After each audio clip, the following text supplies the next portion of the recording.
এই ছোট্ট শহরে মানুষদেরকে শ্বাস নেওয়ার জন্য বাতাস কিনতে হতো। যখন একজন বন্ধু আরেকজন বন্ধুর সাথে দেখা করত, তখন তারা মজার মজার খাবার না কিনে সেই খাবারের টাকা দিয়ে সব থেকে তাজা বাতাস কিনে সেটার নিঃশ্বাস নিত।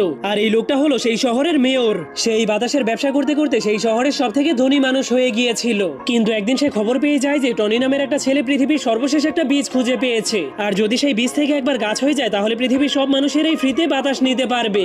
যা হলেই সেই শয়তান মেয়রের বাতাসের ব্যবসা চিরদিনের জন্যই শেষ হয়ে যাবে। এটা শোনার পরেই মেয়র তার বডিগার্ডকে নিয়ে টনি নামের সেই ছেলেটাকে ধরার জন্য জলদি করে তার বাড়ির দিকে যেতে শুরু করে। কিন্তু তখনই হঠাৎ করে রাস্তার মধ্যে তাদের গাড়ি আরেকটা গাড়ির সাথে ধাক্কা খেয়ে যায়। ঠিক তখনই এই সুযোগটাকে কাজে লাগিয়ে টনি তার পরিবারকে নিয়ে সেখান থেকে পালাতে শুরু করে দেয়। কিন্তু তখনই মেয়র তাদেরকে ধরার জন্য একটা রশিযুক্ত বন্দুক দিয়ে তাদের উপর আক্রমণ করে দেয়, যার ফলে তখনই হঠাৎ করে সেখানে অনেক বড় একটা ফ্যান চালু হয়ে যাওয়ার কারণে সেই গাছের বীজটা তাদের হাত থেকে ছুটে একটা বোতলের মধ্যে গিয়ে পড়ে যায়। যা দেখার পর যখনই সেই মেয়রের বডিগার্ড সেই বীজটাকে নেওয়ার জন্য সেখানে যেতে শুরু করে, তখনই হঠাৎ করে সেই গাড়িটা উল্টে যাওয়ার কারণে সেই গাড়িতে থাকা সব